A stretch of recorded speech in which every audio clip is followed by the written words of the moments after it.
Monsieur le procureur général de la Cour suprême, Messieurs les premiers présidents des cours d'appel, Messieurs les procureurs généraux près les dites cours, Monsieur le président de l'Union des magistrats sénégalais, Monsieur l'inspecteur général de l'administration de la justice, Monsieur le bâtonnier de l'ordre des avocats, Monsieur le président, Monsieur l'observateur national des lieux de privation de liberté, Madame la présidente du Comité sénégalais des droits de l'homme, Mesdames, Messieurs les directeurs généraux, directeurs et conseillers techniques, Messieurs les présidents des tribunaux de grande instance de Dakar et de Pikine-Guédiawaye, Messieurs les procureurs de la République près les tribunaux de grande instance, Mesdames, Messieurs les délégués du procureur de la République, Messieurs les officiers, Mesdames, Messieurs distingués invités, en vos rangs, grades, titres et qualités. Je voudrais tout d'abord vous souhaiter la bienvenue et vous remercier d'avoir bien voulu répondre à notre invitation. Je souhaiterais particulièrement saluer la présence parmi nous des partenaires comme l'Union européenne, les États-Unis d'Amérique, la France et l'Allemagne,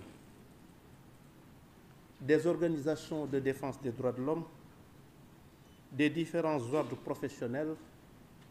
avocats, notaires, huissiers, experts, des syndicats et autres amicales et associations de la justice. C'est un honneur pour moi de présider pour la première fois cette conférence annuelle des chefs de parquet qui, comme on a l'habitude de le dire, constitue un creuset privilégié d'échanges et de discussions pour évaluer et, si nécessaire, réarticuler la politique pénale du gouvernement et l'exercice de l'action publique. Je suis d'autant plus honoré que j'ai exercé la quasi-totalité de ma carrière de magistrat au sein de la grande famille du parquet, caractérisée par sa solidarité et son indivisibilité. Mesdames et messieurs, le rendez-vous de cette année présente la particularité d'intervenir à un moment de réflexion et de profonde mutation de notre système pénal. En effet, à la faveur de l'adoption de l'agenda 2050, Son Excellence M. Bassirou Diomaye Diakhar Faye, président de la République, a engagé notre pays dans une dynamique de transformation intégrale dans laquelle la justice est appelée à jouer un rôle primordial, comme en attestent les recommandations issues des assises nationales. La rencontre de cette année s'inscrit donc dans la lignée des ambitions du président de la République qui, dès son accession au pouvoir, a réaffirmé l'importance d'une justice indépendante, capable de garantir les libertés fondamentales et l'équilibre social, mais aussi et surtout de participer efficacement à la mobilisation des ressources et à la sauvegarde des deniers publics. Ce sont ces orientations chères au chef de l'État que le département de la justice qui m'est confié s'efforcera de traduire en actes concrets à travers un ensemble de réformes et d'initiatives. L'objectif visé est, d'une part, de mettre en place un système pénal capable de garantir la maîtrise de la population carcérale en vue de l'amélioration substantielle des conditions de détention et, d'autre part, de renforcer la contribution de la justice à la couverture des charges publiques. Ces deux thématiques cruciales cristalliseront d'ailleurs l'essentiel des discussions de notre rencontre. Mesdames et messieurs, en dépit des nombreuses réformes législatives et réglementaires entreprises ces dernières années, la problématique de la surpopulation carcérale est devenue un défi structurel et humain en raison de la survivance d'un certain nombre de lenteurs et de goulots d'étranglement dans le traitement des dossiers. Mesdames et messieurs les représentants du ministère public, le renforcement de l'implication de la justice dans la sauvegarde des ressources publiques et sa contribution active dans l'économie nationale implique de notre part une redynamisation du processus de recouvrement des amendes, confiscation et autres frais de procédure dont le produit devrait constituer une source importante de recettes pour le budget de l'État. Des avancées importantes ont été réalisées dans ce sens avec la conception d'un guide pour le recouvrement des amendes, l'installation d'un bureau d'exécution des peines dans certaines juridictions dites pilotes comme Saint-Louis et le déploiement de plusieurs moyens matériels. Cependant, l'exploitation des statistiques reçues récemment des différents parquets montre que l'exécution des condamnations pécuniaires bute encore sur un certain nombre de défis liés notamment à l'anachronisme du processus d'exécution, l'éparpillement des responsabilités, l'absence de coordination entre les acteurs impliqués et l'insuffisance de personnels et de moyens. Les études récentes, sous mon autorité,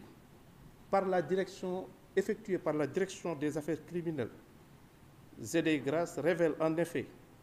que rien qu'au tribunal de grande instance de Dakar, le montant des amendes prononcées entre 2022 et 2024 et non encore recouvrées s'élève à plus de 3 milliards de nos francs. Cela renseigne, mesdames et messieurs, aussi bien sur l'importance de la contribution que la justice peut apporter à l'économie nationale, mais aussi et surtout sur l'urgence d'une exécution effective des décisions. C'est sur ce chantier des mesures correctives et des bonnes pratiques pour un désengorgement progressif des prisons et un recouvrement effectif des condamnations pécuniaires que je vous engage, mesdames et messieurs les représentants du ministère public.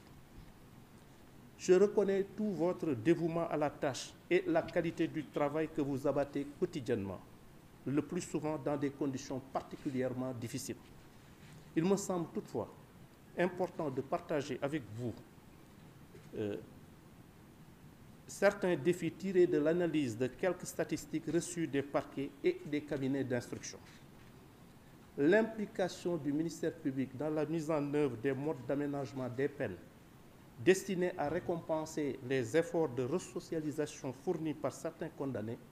reste encore insuffisante, voire marginale.